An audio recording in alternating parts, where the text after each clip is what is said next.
Саламатсыңарбы балдар? Сабагыбызды баштайбыз. Сабактын темасы токтун жумушу жана кубаттуулугу Джоуль-Ленц закону. Сабактын максаты токтун жумушу менен кубаттуулугу жана алардын байланышы жөнүндө түшүнүк алабыз. Джоуль-Ленц закону кандай закон экендигин билебиз. Алган билимдерибизди практикада колдонууга үйрөнөбүз. Электр тогу өткөргүчтөгү заряддуу бөлүкчөлөрдүн багытталган кыймылы экендигин биз силер менен айтып кеткенбиз. Өткөргүчтөгү заряддуу бөлүкчөлөр электр талаасынын таасиринде кыймылга келет. Демек, заряддуу бөлүкчөлөр кыймылга келгенде жумуш аткарылат. Силер төмөндө заряддардын кыймылы, алардын багыты, ошондой эле токтун пайда болушун көрүп турасыңар. Электр тогунун жумушу чынжырдын бөлүгүнүн учтарындагы чыңалууну заряддын чоңдугуна көбөйткөнгө барабар. Башкача айтканда, анын математикалык туюнтулушу А барабар У көбөйтүлгөн Q.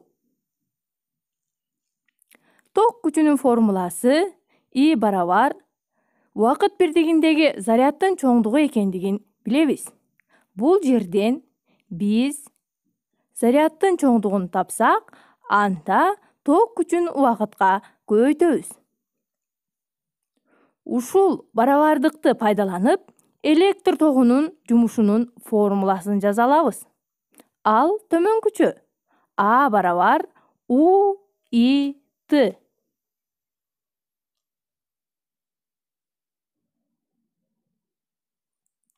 Чынжырдын бөлүгүндөгү электр тогунун жумушу ошол бөлүктүн учтарындагы чыңалууну ток күчүнө жана убакытка көбөйткөнгө барабар. Электр тогунун жумушунун бирдиги үчүн 1 джоуль алынат. Же болбосо ал төмөнкүчө жазылат. 1 джоуль барабар 1 ватт 1 ампер 1 секунда. Күндөлүк турмушта электр тогу ар кандай жумуштарды аткараарын билебиз. Алып айтсак, электр кыймылдаткычынын жардамы менен троллейбус, ар кандай станоктор, автокрандар кыймылга келет. Электр энергиясы каалагандай башка түрдөгү энергияга айланат. Электр энергиясынын башка түрдөгү энергияга айланышынын чени болуп, электр талаасынын заряддары чынжыр боюнча жылдыруу күчүнүн жумушу эсептелет. Чынжырдын берилген бөлүгүндө электр энергиясынын башка түрдөгү энергияга айлануу ылдамдыгын мүнөздөочү физикалык чоңдук токтун кубаттуулугу деп аталат. Кубаттуулук жумуштун ошол жумуш аткарылган убакытка болгон катышы катары эсептелет. Же болбосо P барабар А бөлүнгөн T. Электр тогунун жумушу А барабар У I T экендигин эсепке алып, кубаттуулуктун формуласын жаза турган болсок, анда жумуштун ордуга аны аныктоочу чоңдуктарды коебуз. Демек, натыйжада биз P барабар U көбөйтүлгөн I деген формуланы алабыз. Кубаттуулуктун бирдиги ватт. Же болбосо 1 вольттун 1 амперге болгон көбөйтүндүсү 1 ваттты берет. Электр тогунун кубаттуулугу ваттан башка гигаватт, киловатт, мегаватт аттуу бирдиктер менен ченелет. 1 гигаватт 100 ваттты берсе, 1 мегаватт миллион ваттты берет. Электр тогунун кубаттуулугун өлчөөгө арналган курал ватт метр деп аталат. Көпчүлүк учурда кубаттуулукту ток күчүн чыңалууга көбөйтүп эле эсептеп алса болот. Кубаттуулуктун формуласынан жумуштун формуласын жазсак, А барабар P көбөйтүлгөн T болот. Ушул формуланы пайдаланып, электр тогунун жумушунун жаңы чембирдигин алса болот. Ал төмөнкүчө. Электр тогунун жумушу үчүн 1 ватт секунда алынат. Маселе иштөөдө жана башка керектөөлөр үчүн жумуштун эки бирдигинин ортосундагы байланышты билип алуу ашыкча болбойт балдар. 1 ватт саат 3600 джоулду берсе, 1 гигаватт саат 100 ватт саат же болбосо 360 000 джоулду берет. Ал эми 1 киловатт саат 1000 ватт саат же болбосо 3 миллион 600 000 джоулду берет.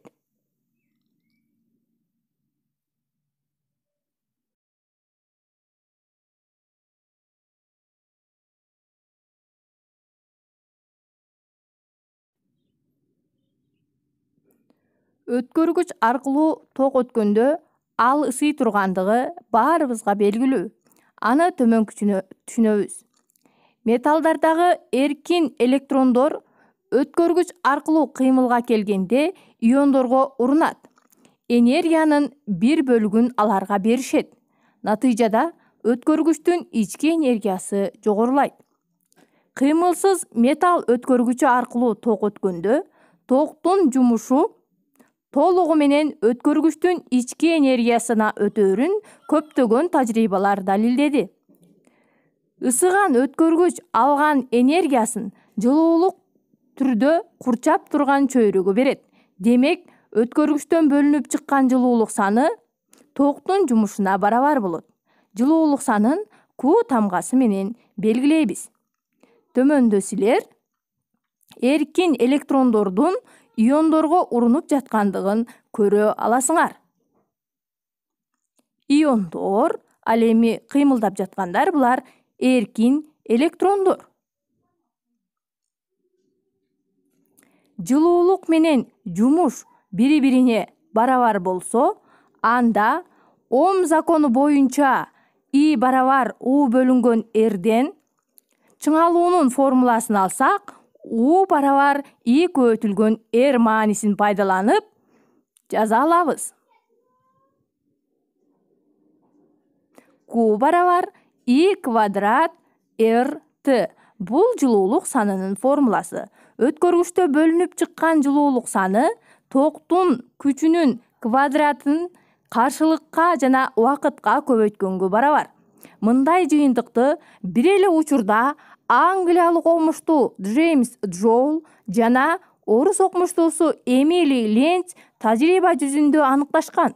Ошондуктан жогорудагы корутундуга Джоул-Ленцтин закону деп ат беришкен.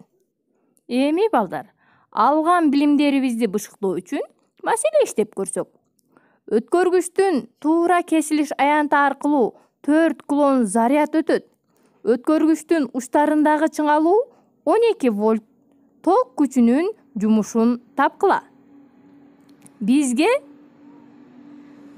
зарядтын чоңдугу, чыңалуунун чоңдугу берилген. Биз өткөргүчтүн жумушун аныктообуз керек.